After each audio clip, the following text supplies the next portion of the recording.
Assalamualaikum warahmatullahi wabarakatuh. Dalam video ini saya akan menceritakan kisah Abu Nawas yang berjudul Pesan bagi para Hakim. Sebelum lanjut mendengarkan, jangan lupa di-subscribe dulu karena subscribe itu gratis. Siapakah Abu Nawas? Tokoh yang dianggap badut namun juga dianggap ulama besar Sufi ini. Tokoh super lucu yang tiada bandingnya ini aslinya orang Persia yang dilahirkan pada tahun 750 di Ahwas, meninggal pada tahun 819 di Baghdad. Setelah dewasa ia mengembara ke Basra dan Kufa. Di sana ia belajar bahasa Arab dan bergaul rapat sekali dengan orang-orang Baduy padang pasir. Karena pergaulannya itu ia mahir bahasa Arab dan adat istiadat dan kegemaran orang Arab. Lah juga pandai bersyair, berpantun dan menyanyi. Ia sempat pulang ke negerinya, namun pergi lagi ke Baghdad bersama ayahnya. Keduanya menghambakan diri kepada Sultan Harun al-Rasyid, Raja Baghdad. Mari kita mulai kisah penggeli hati ini. Bapaknya Abu Nawas adalah penghulu kerajaan Baghdad bernama Maulana. Pada suatu hari bapaknya Abu Nawas yang sudah tua itu sakit parah dan akhirnya meninggal dunia. Abu Nawas dipanggil ke istana. Ia diperintah Sultan, Raja, untuk mengubur jenazah bapaknya itu sebagaimana adat Syekh Maulana. Apa yang dilakukan Abu Nawas hampir tiada bedanya dengan Kadi Maulana, baik mengenai tata cara memandikan jenazah hingga mengkafani, menyalati dan mendoakannya. Maka Sultan bermaksud mengangkat Abu Nawas menjadi kadi atau penghulu menggantikan kedudukan bapaknya. Namun demi mendengar rencana sang Sultan, tiba-tiba saja Abu Nawas yang cerdas itu tiba-tiba nampak berubah menjadi gila. Usai upacara pemakaman bapaknya, Abu Nawas mengambil sepotong batang pisang dan diperlakukannya seperti kuda.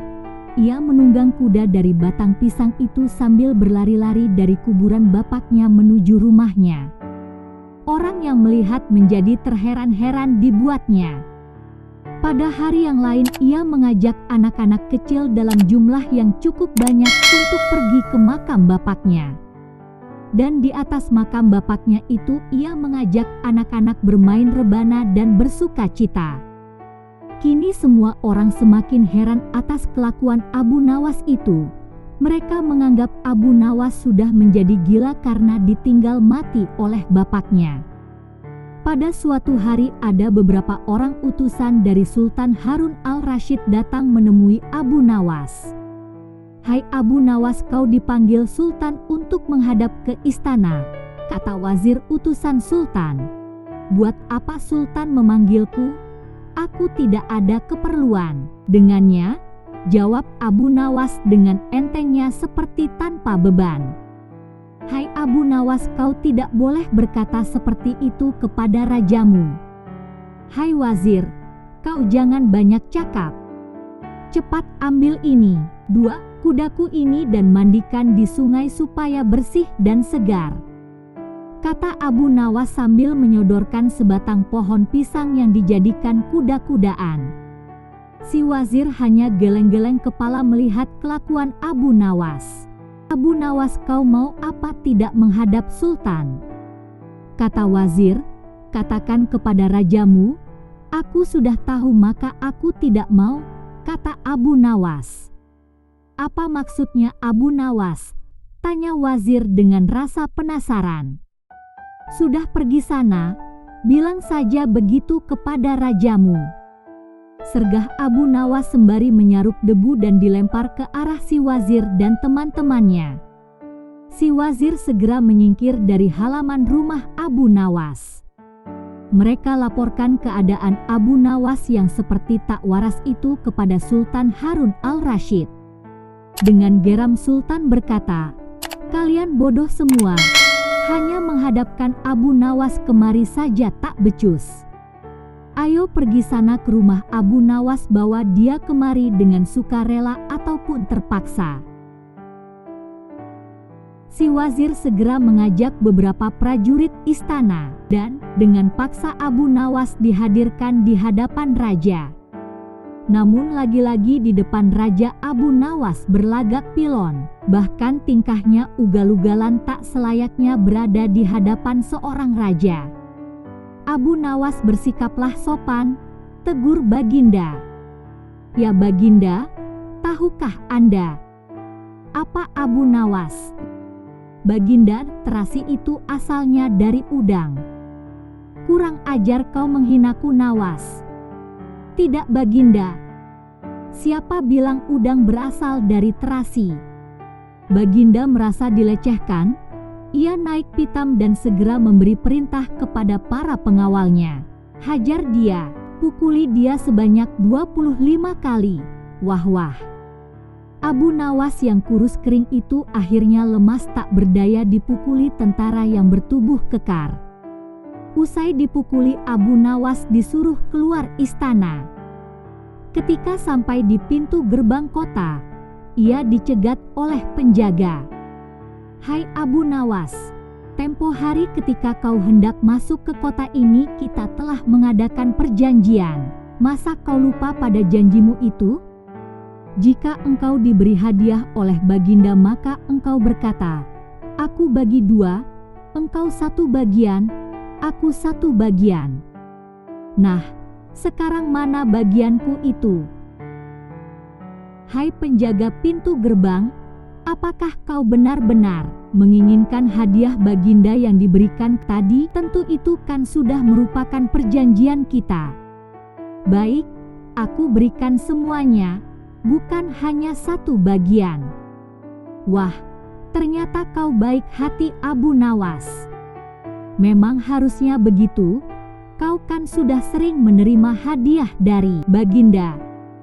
Tanpa banyak cakap lagi, Abu Nawas mengambil sebatang kayu yang agak besar lalu orang itu dipukulinya sebanyak 25 kali. Tentu saja orang itu menjerit-jerit kesakitan dan menganggap Abu Nawas telah menjadi gila.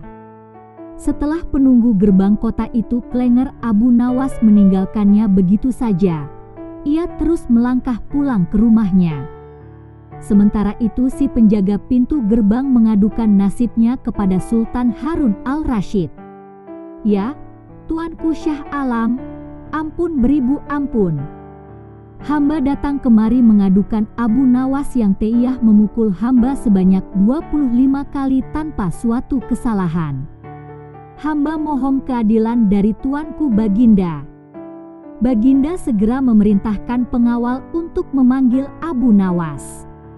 Setelah Abu Nawas berada di hadapan Baginda, ia ditanya, "Hai Abu Nawas, benarkah kau telah memukuli penunggu pintu gerbang kota ini sebanyak 25 kali pukulan?" Berkata Abu Nawas, "Ampun Tuanku, hamba melakukannya karena sudah sepatutnya dia menerima pukulan itu." "Apa maksudmu?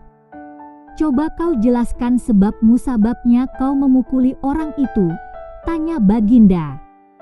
"Tuanku," kata Abu Nawas, "hamba dan penunggu pintu gerbang ini telah mengadakan perjanjian bahwa jika hamba diberi hadiah oleh Baginda maka hadiah tersebut akan dibagi 2. 1 bagian untuknya, 1 bagian untuk saya. Nah, pagi tadi hamba menerima hadiah 25 kali pukulan, maka saya berikan pula hadiah 25 kali pukulan kepadanya. Hai penunggu pintu gerbang, benarkah kau telah mengadakan perjanjian seperti itu dengan Abu Nawas?" tanya Baginda. "Benar Tuanku," jawab penunggu pintu gerbang. "Tapi hamba tiada mengira jika Baginda memberikan hadiah pukulan." "Hahaha, dasar tukang peras, sekarang kena batunya kau," sahut Baginda. "Abu Nawas tiada bersalah, bahkan sekarang aku tahu bahwa penjaga pintu gerbang kota Baghdad adalah orang yang suka narget, suka memeras orang. Kalau kau tidak merubah kelakuan burukmu itu sungguh aku akan memecat dan menghukum kamu." "Ampun Tuanku," sahut penjaga pintu gerbang dengan gemetar. Abu Nawas berkata, "Tuanku, hamba sudah lelah, sudah mau istirahat, tiba-tiba diwajibkan hadir di tempat ini.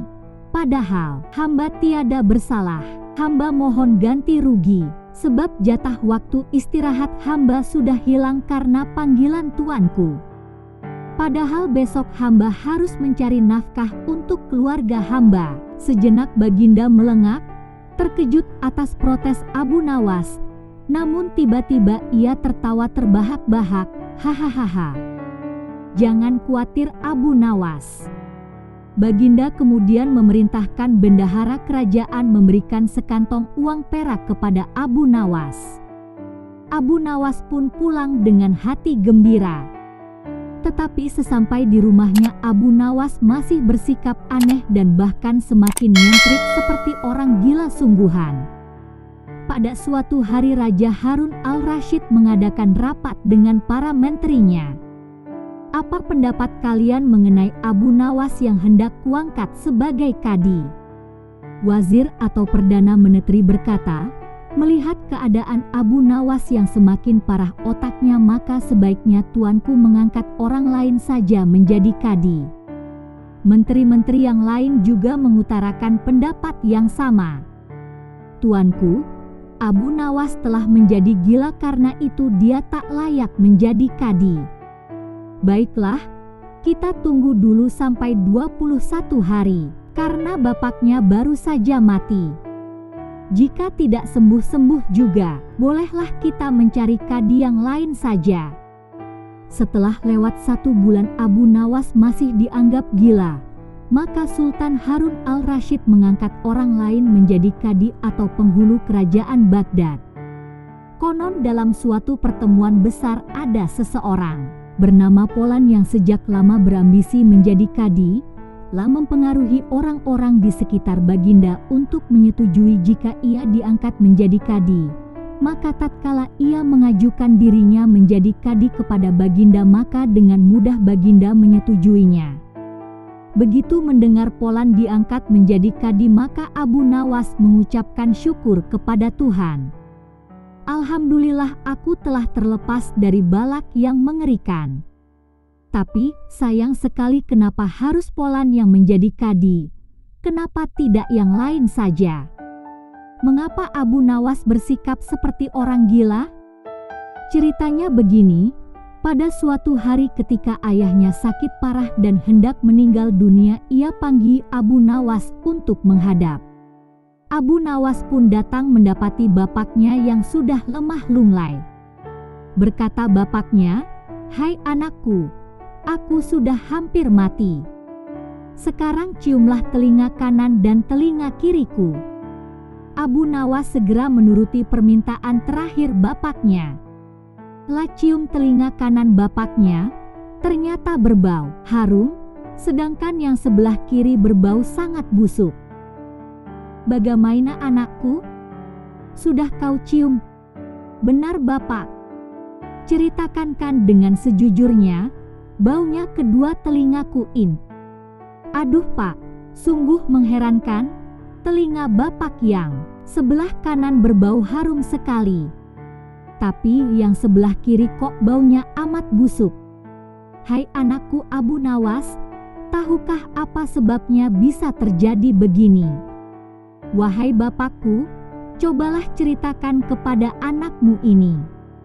Berkata Syekh Maulana, "Pada suatu hari datang 2 orang mengadukan masalahnya kepadaku.